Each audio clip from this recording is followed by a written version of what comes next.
Welcome, and thank you for joining my podcast today. Our episode today is called Malmstrom's Unsung Heroes. Have you ever wondered who's behind the scenes of most of the events that happen here at Malmstrom Air Force Base? Have you ever asked yourself how these events get funded? Today, I'm going to talk to you about the Big Sky Top 3 Association and what they do. I'm also going to address the negative assumptions of the group and help people understand the partial truths behind what members think that they do. When I decided to make the Big Sky Top 3 my project, my research took me all over the internet along with some personal observations of their events. I noticed that much of my research was very positive toward this group. The Big Sky Top 3 Association wrote an article in the Malmstrom Air Force Base webpage. When talking about what they do, they said, the vision of the Big Sky Top 3 is to provide leadership, mentorship, and networking amongst senior enlisted ranks as well as current and future leaders with the enlisted force and company grade officer ranks. The information that I found on the Big Sky Top 3 was very limited. I found some information from the 341st Force Support Squadron page, Heads Up Malmstrom, which called the Big Sky Top 3, as well as some other organizations, private organizations.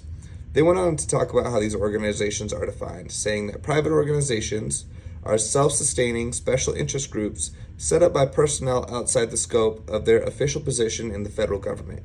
This means that they do this outside of the regular duties for the military. I was able to gather some research from an email sent out by Master Sergeant Melissa Bennett about the Big Sky Top 3 elections. These elections are held for key positions of the organization. All the key positions are elected positions, which consist of the president, the vice president, the treasurer, and the secretary, and the sergeant-at-arms. You are nominated to fill these positions by members of the group. Then they vote for who the best candidate for each category would be. Each position holds an important role for helping out the Top 3 Association. If you want to take part in the voting process, you must become a member of the organization, which holds an annual fee of $20 per year per member. This fee allows you to become a member of the organization just as long as you meet the minimum criteria to be a member. Members must be senior non-commissioned officers. I decided that it would be best to broaden my research. Instead of just looking into my local top 3, I would look into other bases as well to see the similarities along with the differences in how they run these organizations. I came across an interview from 2017 with Airman William Tracy interviewing Master Sergeant Ashley Strong, who was the top 3 council president, along with Master Sergeant Michael Plemons, who was the top 3 council treasurer at the 50th Space Wing. This interview came up with a lot of great information as a whole. One of the things that I came to learn is that the top 3 organizations are very similar no matter what base you are located at in the Air Force and in the Space Force. When speaking on the top 3, Master Sergeant Strong states, "We provide a forum for senior NCOs to meet, exchange ideas, speak on current issues affecting the Air Force, and assist one another by sharing unique individual expertise and experiences." Seeing this made me realize that the top 3 associations go further than just helping out the base and the community. The organization goes above and beyond to help out the Air Force and the Space Force as well. Sergeant Strong also says, "We work with other professional development organizations by helping them co-lead events and through mentorship programs. I know that the top 3 helped out with different ceremonies, but they have a hand in professional military education as well. They really work hard to make a difference, not only on base, but for the military as a whole." Sergeant Plemons speaks about professional development organization debates. He says the debates are an avenue for airmen, NCOs, and senior NCOs to discuss topics pertinent to the Air Force at this time. It provides them the public open debate and feedback. My takeaway from this is that it gives airmen that are moving into the non-commissioned officer role the ability to talk about pressing issues with their peers and come to an understanding. Of course, my research for this podcast wasn't all positive. I had to see what people were saying in a different, more negative light. This part of my research took me to the Air Force Reddit group.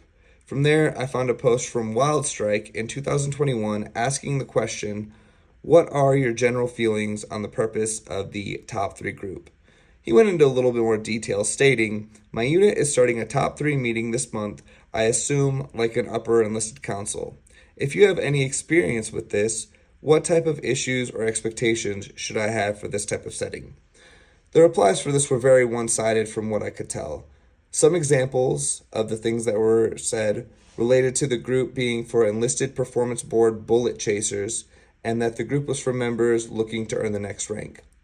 Though I could see this being the case for some people and how it could potentially look this way, I believe most of the claims to be very biased by members who haven't had any affiliation with the group. This gave me a broader perspective on what some of the members might think outside of the organization looking in. To get some information from the group, I decided to look into a few things for myself rather than just take other people's word about the organization. The research first took me to their Facebook page. The Big Sky Top 3 Facebook page shows the many different events that they put on for military members and their families. They also put on formal military events to celebrate people who win awards, earn promotions, and graduate courses. The top 3 host these events to encourage people to get out of their homes and dormitories and to meet new people outside of their normal jobs. They help fund single airman events as well. Some single airmen tend to keep to themselves, which can cause them to lose morale. These events give them the ability to go out and have fun free of charge. The end of my research took me to an event that was put on by the Big Sky Top 3. I recently found out that I earned the promotion to the rank of Master Sergeant, which is an E7 in the Air Force. When you make this rank, you must get sworn into the Senior NCO Corps by doing a Senior NCO induction ceremony. I went to this ceremony and was very pleased with what I saw. They had us get together the day prior, along with the day of the event, to make sure the ceremony was as smooth and professional as possible. The members of this group looked very stressed during the rehearsal and set up the day of the ceremony. It's clear that a lot goes into planning these events. The lead senior non-commissioned officer for this event, Master Sergeant Melissa Bennett, wanted to make sure that the induction was as flawless as possible. She worked hard to make sure all the inductees knew what they were supposed to do. She was very frazzled the day of the ceremony during the seating arrangement, making sure none of the inductees moved where their current seats were placed until she had the chance to look at them, making sure everything was perfect. The ceremony was a very formal event and encouraged members to bring their spouses. There was momentum, a wooden plaque with your name and the Senior NCO induction ceremony and the Senior NCO induction written on it. There was a $50 fee for this plaque that had to be paid in advance, but it was well worth the cost. The ceremony was executed very well and was a great experience for the inductees and their spouses as a whole. From all the research that I looked into about the Top 3 Association's purpose, is solely to help out the enlisted members of the United States Air Force by creating fun events for the airmen to go to that are at a lower cost or even free. They also work as a fundraiser to raise money for events so they can keep these at a low cost. The negative comments that I found mostly seem to be biased information from members who have never actually served in this group. I do truly believe that the members of this group want to help their community to become a better place for the enlisted members to take pride in.